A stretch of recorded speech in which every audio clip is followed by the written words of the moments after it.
Welcome back to the Champs Rants and Reviews. I'm Mark DeChamp Deschamps, back at you with another video game review. This time around, I am reviewing Citizen Sleeper Nintendo Switch 2 Edition. Now, this game originally came out on Switch and other platforms in 2022, and it has been updated by developer Jump Over the Age and publisher Fellow Traveler, who provided the code for this review. And basically now it has, a couple extra bells and whistles that take advantage of the new hardware. Chiefly, you're getting, 4K and 60 frames per second in TV mode, and you're also getting 1080p in handheld.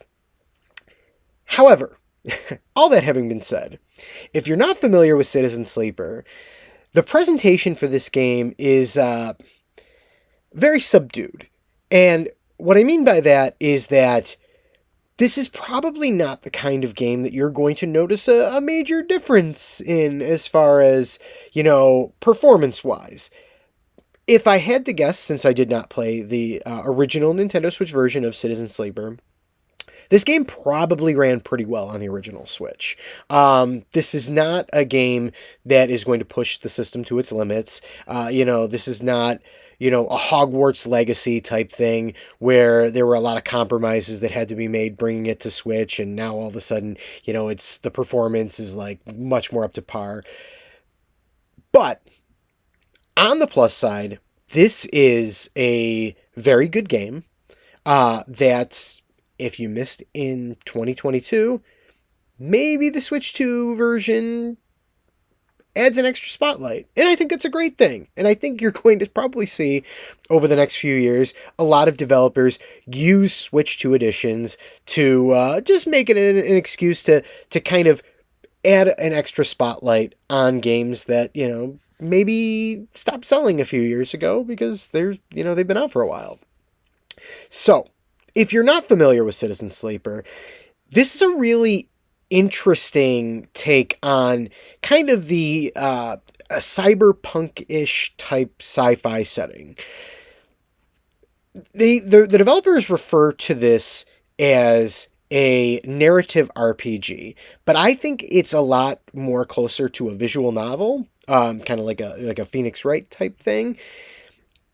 The gameplay plays out through dice rolls, and that's probably going to intimidate some people, but the gameplay is actually very simple to get into, and once you kind of get into it, it's addictive. So the story follows what's called a sleeper, which is basically a robot copy of a human that was created as a slave by the S&ARP Corporation. This sleeper has fled, his indentured servitude, to a space station called the Eye, and it's basically looking to create a life for itself while trying to stay under the radar of the S&ARP Corporation.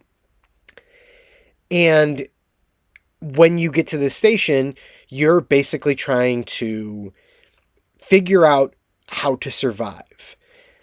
These robots, these sleepers, have, they have like a built-in mechanism where they, quickly start to break down. So you need to get a stabilizer every, few cycles. Otherwise, the sleeper will die. And that plays into the gameplay in some interesting ways. So every cycle, you get dice that are used to basically complete different tasks around the Eye. And, each day is a dice roll, and so you may come up with some high numbers and some low numbers. You do need to earn, money that you can use to purchase the stabilizer and other things.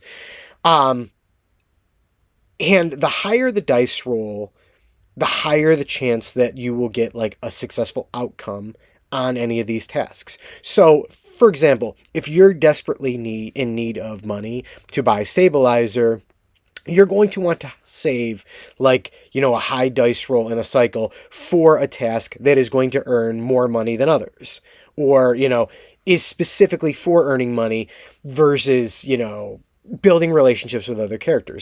So if you have like a 5 or a 6, you might want to hold on to that, use that knowing that that will give you a 100% positive result. Whereas, if you have a 4, that might give you, a 25% chance of getting a positive outcome, a 50% neutral, and a 25 negative.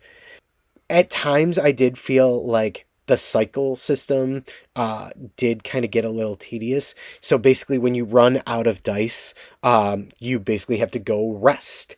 And, when you go and rest, that basically that gives you, a new dice roll.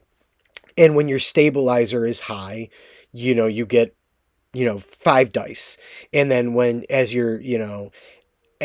the sleeper's body starts to break down, the amount of dice that it has dwindles. So it gets lesser and lesser until you use the stabilizer. So not only is it a way of keeping yourself alive, but you also need it to be able to perform more tasks.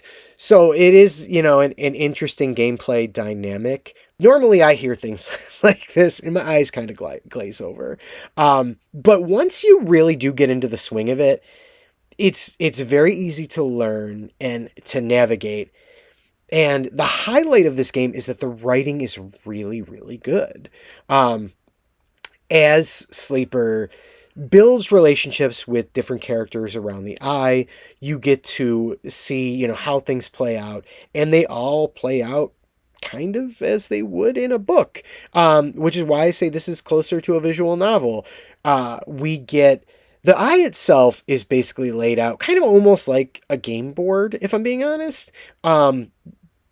You have different locations that you can kind of navigate to. You don't have to roll to get to them or anything, but you go in, these kind of static locations, and, you plug in your dice rolls, you accomplish certain things, and eventually you will get, I used the word cutscenes loosely here, but you will prompt a cutscene eventually that progresses the story along and may unlock different locations around the eye or, new tasks to complete. These cutscenes basically give you like a really good piece of artwork of, some of the supporting characters. And then you'll get a bunch of text that, describes how things are happening. And this would not work at all whatsoever if the writing weren't excellent. There are times that the writing gets really tense, gets really compelling. And it does keep you on the edge of your seat at times. There's a storyline, about bounty hunters that are pursuing the sleeper, and you try to make the best decisions that you can as you do a game like this. And as this is playing out, you're questioning whether or not you made the right calls and how this is going to end. And because Citizen Sleeper does have multiple endings, there's a chance that maybe you screwed up and made the wrong choice. What is so great about this is that the writing does help you to visualize. The writing is so strong that it helps you visualize what the plot is going for. But because of this, because of how it's handled, I can see, and I kind of always say with reviews, this isn't going to be for everybody. And if I've lost you at this point, this might not be for you. I didn't think it would be for me, but it did win me over very quickly. And what was so great about the writing is that I could easily see this being translated into, a video game movie adaptation. We're getting all these, video game, adaptations in theaters. I could easily see Citizen Sleeper with its deep cast of characters and its compelling storyline working out as like a really stellar movie, even a big budget movie, because it's so interesting. There are times that I will admittedly say that some of the sci-fi aspects lost me. There are certain parts of the story that get a little hard to decipher, I guess. But the best parts make up for those to me. Even when I wasn't quite understanding certain aspects, the highs were so high that I didn't mind that. I came out of this very, very surprised and very impressed. I had heard good things about this game going in, but like I said, you never know, especially when you hear things about dice rolls and, you know, walls of text. You kind of don't know if a game is going to be for you, and I'm glad that I took on this review because I might not have played this otherwise. One of the other nice things is that this is a pretty, it's kind of a meaty experience for, an indie game. To get the end, I got one of the better endings, not the best, but I did get one of the better endings, and I was able to do so in about 8 hours.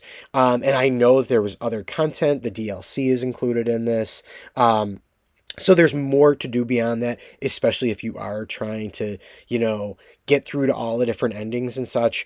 So yeah, overall, I was very, very happy with this. I'm glad that they decided to do a Nintendo Switch 2 edition, just because if they hadn't, I don't know that I ever would have gotten around to playing this. It's a unique experience. It's definitely something different. And indie games are really kind of one of the things that Switch and Switch 2 do so well. These kind of games sell very well on the system and always have.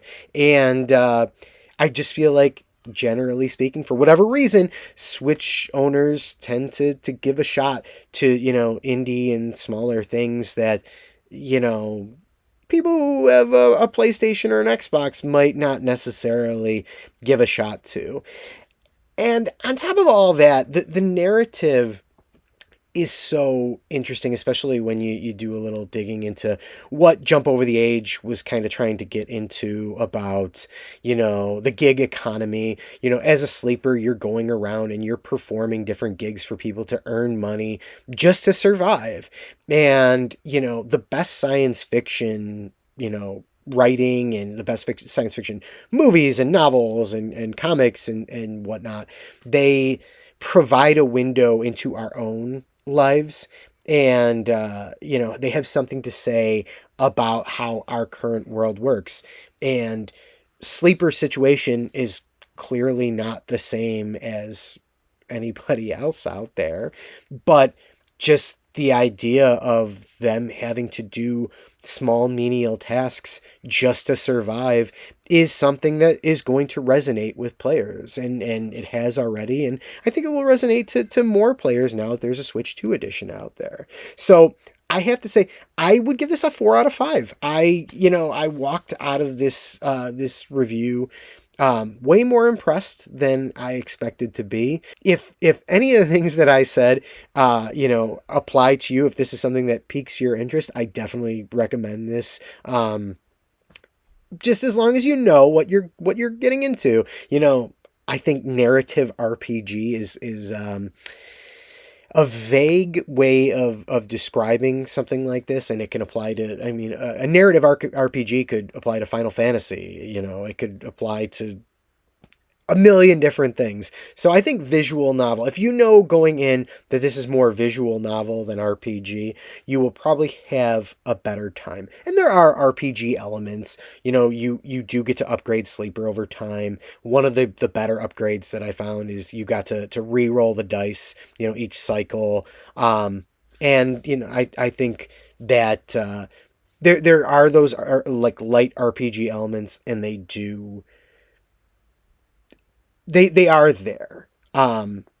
So this isn't just reading, and so that does differentiate it from other visual novels out there. But just don't go out there expecting, turn-based battles or, anything of that nature. And I think you'll be okay, and I think you'll probably enjoy this the way that I did. Thank you so much for watching. I really do appreciate it. It gives me more of a chance to do reviews like this. Again, the name of the channel is DeChamps Rants and Reviews. If you're not familiar with me, my name is Mark Dechamp Deschamps. I have been reviewing games for more than a decade for multiple outlets. I've reviewed games at Nintendojo, at Comic Book, at IGN, and more. And I love doing it. I love doing it on this channel. You know, done a lot over the last few months. Just coming off doing Marvel Maximum Collection and Rugrats. Whatever the Rugrats collection was named. So if you enjoyed this review, go check out those videos if you're in the market for either of those games. Anyway, thank you so much for watching. I hope that you'll think about subscribing if you're not a subscriber already, and you take care.